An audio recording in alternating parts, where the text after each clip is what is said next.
लोग I hope you all are fine and you all are doing well. तो आज की वीडियो में हम एक्सरसाइज 4.2 चैप्टर 4 क्वाड्रेटिक इक्वेशन का इंट्रोडक्शन वीडियो है ये। तो यहाँ पे हम लोग डिस्कस करेंगे solution of a quadratic equation, solution of a quadratic equation by factorization method.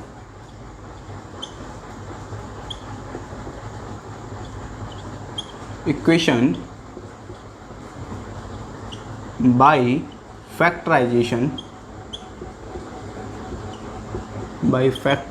method।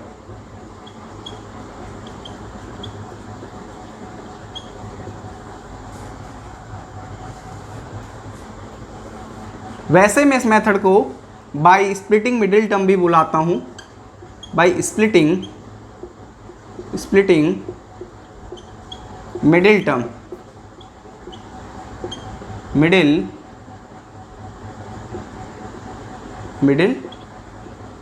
Term, ठीक है।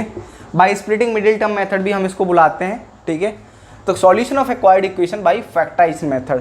तो चलिए स्टार्ट करते हैं एनसीईआरटी के एग्जांपल से। वैसे ही मेथड आप लोगों ने क्लास 9 चैप्टर 2 पॉलिनोमियल के अंदर भी पढ़ लिया था, लेकिन फिलहाल हमारे सिलेबस में क्लास 10th के अंदर आया तो यहाँ पे पढ़ेंगे। एग्जाम्पल 3 से शुरुआत करते हैं। तो आपकी एनसीईआरटी में 74 पेज नंबर पे एग्जाम्पल 3 गिवन है। एग्जाम्पल 3 वहाँ पे बोला हुआ है find the root of the equation, find the roots of the equation, roots of the equation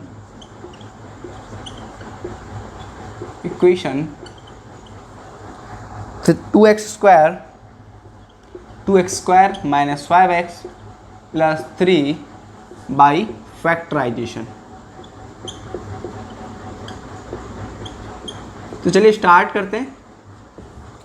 पहली मेन चीज़, इसको मैं by middle term splitting method या फिर बाई स्प्लिटिंग मिडिल टर्म ये मेथड क्यों बुलाता हूँ, क्योंकि यहाँ पे हम लोग करते क्या है, जो ये मिडिल टर्म है इसको स्प्लिट करते हैं किन्हीं ऐसे दो नंबर्स में। उसको चलिए अभी समझते हैं किन नंबर्स में स्प्लिट करते हैं इसको। तो पहले तो जो एक्स स्क्वायर का कोफिशिएंट है हमें उसको देखना होता है। तो एक्स स्क्वायर का कोफिशिएंट यहाँ पे क्या है, 2 है। फिर कॉन्स्टेंट टर्म के साथ उसको मल्टीप्लाई करना होता है। तो मल्टीप्लाई करके आ रहा है 3 2 जा 6, मल्टीप्लाई करके क्या आ रहा है, हम लोग लिख देते हैं इधर 6। और जो ये मिडिल टर्म है उसको कोफिशिएंट देखना होता है एक्स का। तो एक्स का कोफिशिएंट क्या है, -5, विद साइन देखना है हमें। तो जो ऐड करके आना चाहिए वो -5 आना चाहिए। क्या ऐड करके आना चाहिए भाई, वो अभी बताते हैं।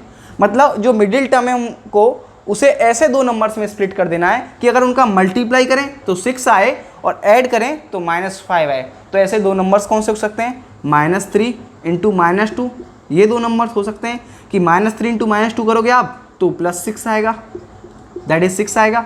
और अगर इनको ऐड करते हो तो -5 आएगा, तो -5 आएगा। तो यही दो नंबर हो सकते हैं, ठीक है। तो हम क्या करेंगे फिर, तो मिडिल टर्म को -3 और -2 के रूप में स्प्लिट कर देंगे। कैसे, चलिए देखते हैं। ये तो हम लोगों ने हिंट के लिए अपने साइड में लिख लिया है इस तरीके से। अगर आपको मेथड नहीं पता था तो उसलिए मैंने लिख दिया है, ठीक है। तो 2x स्क्वायर को ऐसे ही रहने देंगे। 5x को कैसे स्प्लिट करेंगे, -3x एंड -2x, दोनों को ऐड करते हैं तो -5x ही आएगा और +3 लिख देंगे सिंपली ऐसे ही। तो यहाँ से हम क्या कॉमन ले सकते हैं, इन दोनों टर्म से x कॉमन ले सकते हैं। तो x को कॉमन लेंगे, इधर क्या लिख सकते हैं फिर, 2x -3। सिमिलरली यहाँ से माइनस कॉमन लेंगे तो इधर क्या आ जाएगा, 2x -3।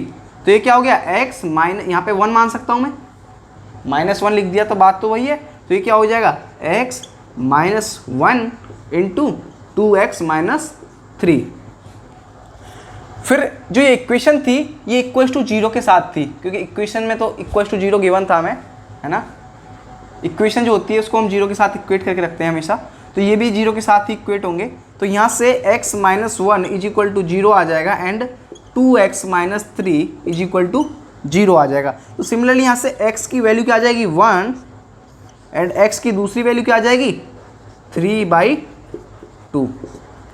तो पहली चीज़ तो इसके दो ही सॉल्यूशन आएंगे। क्यों आएंगे, क्योंकि जितनी हाईएस्ट पावर होती है उस इक्वेशन की मैक्सिमम उतने ही सॉल्यूशन आ सकते हैं। तो क्वाड्रेटिक इक्वेशन की जो हाईएस्ट पावर है या फिर डिग्री है वो क्या है, 2 है। तो मैक्सिमम इसके दो ही सॉल्यूशन हो सकते हैं। तो पहले एक बार इस बात को समझते हैं कि आखिर ये सॉल्यूशन होता क्या है। भाई मतलब इनको हम सॉल्यूशन बुला रहे हैं, या फिर मैं x इक्वल टू नॉर्मली 5 इसमें पुट कर दूं तो उसको सॉल्यूशन बुलाऊंगा क्या? उसको मैं सॉल्यूशन बोल सकता हूँ? नहीं बोल सकता हूँ।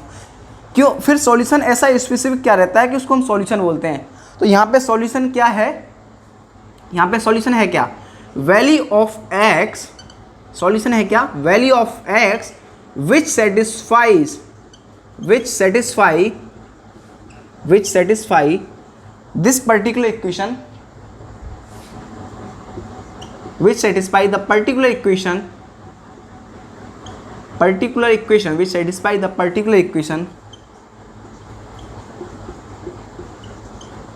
is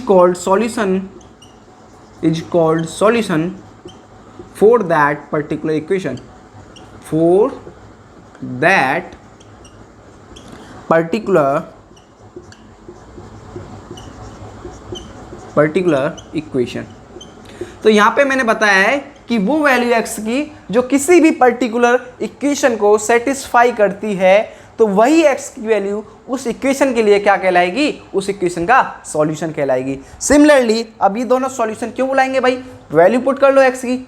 अभी LHS की वैल्यू LHS में पुट करता हूँ तो एक हो जाएगा x इक्वल टू 1 पुट करता हूँ पहले, तो 2 इंटू 1 का स्क्वायर 1 ही होता है, -3 इंटू 1 -2 इंटू 1, तो ये 0 के इक्वल आना चाहिए। तो देखते हैं ये क्या हो जाएगा, 2 - 3 -2 +3 3 भी था इसमें, तो ये देखो -3 +3 कट गया, -2 2 कट गया, तो इक्वल टू क्या आ गया? 0 के इक्वल आ गया। तो लेफ्ट हैंड साइड LHS बराबर RHS हो गए, LHS बराबर क्या हो गया? RHS। दैट्स वाई ये क्या कहलाएगी? x इक्वल टू 1 इसका सॉल्यूशन कहलाएगा, क्योंकि एक पर्टिकुलर इक्वेशन को क्या कर रहा है? सेटिस्फाई कर रहा है। तो मैंने भी यहाँ पे क्या लिखा है? Value of x which satisfy the particular equation is called solution for that particular equation. तो आप इसको नोट कीजिए। आई होप आपको मिडिल टर्म स्प्लिटिंग से फैक्टर्स निकालने या फिर रूट्स निकालने आ गए होंगे। तो तब तक इसको नोट कीजिए, फिर अगला एग्जाम्पल करते हैं। 4 ट्राई करते हैं, जहाँ पे क्वेश्चन बोला हुआ है find the root of the quadratic equation 6x² - x - 2 is equal to 0। तो इस एग्जाम्पल 4 को भी हमें मिडिल टर्म स्प्लिटिंग मेथड से ही करना है। क्या बोला हुआ है? 6x² - x - 2 is equal to 0। तो देखो यहाँ पे क्या करना है, मैंने आपको बताया था x² का कोफिशिएंट देखना है। तो क्या x² का कोफिशिएंट 6 है, कांस्टेंट टर्म क्या है? -2 है। तो क्या करेंगे? कोफिशिएंट ऑफ x² को कांस्टेंट टर्म के साथ मल्टीप्लाई करेंगे। मल्टीप्लाई करके क्या आ रहा है? 6 2 जा 12, विद साइन लिखना है तो मल्टीप्लाई करके क्या आ रहा है? -12 आ रहा है। ठीक है जी, -12 आ गया। सिमिलरली ऐड करके क्या आना चाहिए? जो कोफिशिएंट ऑफ x है, तो कोफिशिएंट ऑफ x क्या है? -1, क्योंकि हमें विद साइन देखना है। तो ऐड करके क्या आना चाहिए? -1। तो हमें मिडिल टर्म को किन्हीं ऐसे दो नंबर्स में स्प्लिट करना है कि उनका मल्टीप्लाई करें तो -12 आए और ऐड करें तो -1 आए। तो ऐसे दो ही नंबर हो सकते हैं। कौन कौन से? -4 + 3 करते हैं तो क्या आएगा? -1, और -4 × 3 करते हैं तो -12 आएगा। तो -4 और 3 यही दो नंबर हो सकते हैं। तो हम यहाँ पे क्या लिखेंगे? 6x² - 4x + 3x - 2 is equal to 0। तो सिमिलरली यहाँ से हम क्या कॉमन ले सकते हैं? 2x कॉमन ले सकते हैं। तो इधर क्या हो जाएगा? 3x, इधर क्या आ जाएगा? 2। सिमिलरली यहाँ पे क्या है? 3x - 2 is equal to 0। तो इधर मैं क्या मान सकता हूँ? 1 मान सकता हूँ, है ना। तो ये क्या हो जाएगा? 2x + 1 × 3x - 2 is equal to 0। तो देखो यहाँ से x की दो वैल्यू आएंगी। कैसे? 2x + 1 इज इक्वल टू 0 लिखूंगा। यहाँ से 3x - 2 इज इक्वल टू 0 लिखूंगा। तो यहाँ से x की एक वैल्यू क्या आ गई? -1/2। एंड सेकेंड वैल्यू क्या आ गई? x इज इक्वल टू 2/3, क्योंकि 2 को अगर मैं उधर लेके जाऊँगा तो पॉजिटिव की हो जाएगी। और ये x दो वैल्यू आ चुकी हैं। दो ही क्यों आई हैं? क्योंकि क्वाड्रेटिक इक्वेशन के मैक्सिमम दो ही रूट्स हो सकते हैं या फिर दो ही सॉल्यूशन हो सकते हैं। जितनी भी उस डिग्री मतलब क्वाड्रेटिक इक्वेशन की कोई भी इक्वेशन हो, जितनी मैक्सिमम उसकी पावर होती है या फिर जितना डिग्री होती है उसकी मैक्सिमम, उतने ही उसके रूट्स आ सकते हैं। तो जो हाईएस्ट पावर है या फिर डिग्री है वो 2 है यहाँ पे, दैट्स वाई दो ही रूट आए हैं। तो इस क्वेश्चन को आप नोट कीजिए, फिर अगला एग्जाम्पल ट्राई करते हैं। एग्जाम्पल 5 नोट कीजिए। आई होप आपने नोट कर लिया होगा। अब एग्जाम्पल 5 ट्राई करते हैं। तो एनसीईआरटी में एग्जांपल 5 में क्या बोला हुआ है, find the root of the quadratic equation 3x² minus 2√6x plus 2 is equal to 0। ये थोड़ा सा अच्छा क्वेश्चन है, पहले आपको ट्राई करना है देन फिर मैं बताऊंगा। क्वेश्चन क्या है, 3x² minus 2√6x plus 2 is equal to 0। तो देखो यहाँ पे मैंने आपको बताया था कांस्टेंट टर्म का मल्टीप्लाई किसके साथ करते हैं, कोफिशिएंट ऑफ x² के साथ। तो मल्टीप्लाई करके क्या आना चाहिए, मल्टीप्लाई करके 3 2 जा 6 आना चाहिए। एंड सिमिलरली ऐड करके क्या आना चाहिए, माइनस ऑफ 2√6। तो देखो ऐसे दो नंबर्स में मिडिल टर्म को स्प्लिट करना है कि उनका मल्टीप्लाई करें तो 6 आए और ऐड करें तो माइनस ऑफ 2√6 आए। तो एज ए टीचर मुझे तो समझ में आ रहा है कि इसके दो रूट्स ऐसे क्या हो सकते हैं, या फिर मतलब दो ऐसी टर्म्स में स्प्लिट कैसे करना है इसको, ये मुझे समझ में आ रहा है। बट एज ए स्टूडेंट आपको सोचना पड़ेगा और आपको थोड़ा सा टाइम देना पड़ेगा। तो पहले आप सोचिए कि ऐसे दो नंबर्स कौन कौन से हो सकते हैं। तो ऐसे दो नंबर्स हो सकते हैं माइनस ऑफ √6 एंड दूसरा भी माइनस ऑफ √6। अगर आप इन दोनों को ऐड करते हो तो माइनस ऑफ 2√6 आएगा एंड मल्टीप्लाई करते हो तो 6 आ जाएगा। तो चलिए मिडिल टर्म को रिप्लेस कर देते हैं इन दोनों नंबर से। तो ये हो जाएगा 3x² minus √6x minus √6x plus 2 is equal to 0। तो देखो आप √6 को √3 इंटू √2 भी लिख सकते हो एंड सिमिलरली इसको √3 इंटू √3 लिख सकते हो। तो यहाँ से क्या आ जाएगा, √3x कॉमन आ जाएगा। तो यहाँ पे क्या बचेगा, फिर यहाँ पे भी बचेगा √3x एंड यहाँ पे बचेगा √2। सिमिलरली यहाँ से √2 कॉमन आ जाएगा, माइनस √2 कॉमन आ जाएगा और सिमिलरली यहाँ पे क्या बचेगा, √3x minus √2 is equal to 0। तो देखो यहाँ पे जो क्वाड्रेटिक इक्वेशन के जो इसके दो सॉल्यूशन आएंगे वो दोनों सेम आएंगे। क्या आएंगे, दोनों सेम आएंगे। तो ये हो जाएगा √3x minus √2 into √3x minus √2 is equal to 0।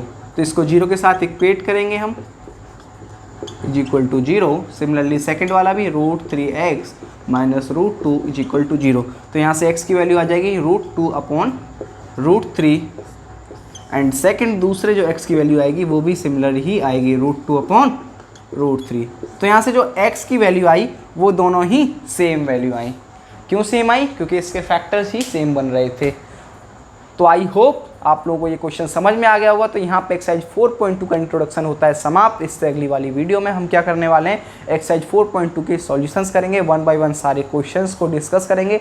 Till then आपको क्या करना है, एक बार ट्राई कर लेने सारे क्वेश्चंस, क्योंकि इंट्रोडक्शन के अगर आपको सारे क्वेश्चन समझ में आ गए हैं तो एक्सरसाइज 4.2 में अभी आपको कोई दिक्कत नहीं आएगी। तो टिल देन आप क्वेश्चन सॉल्व कीजिए, मिलते हैं नेक्स्ट वीडियो में। Thank you.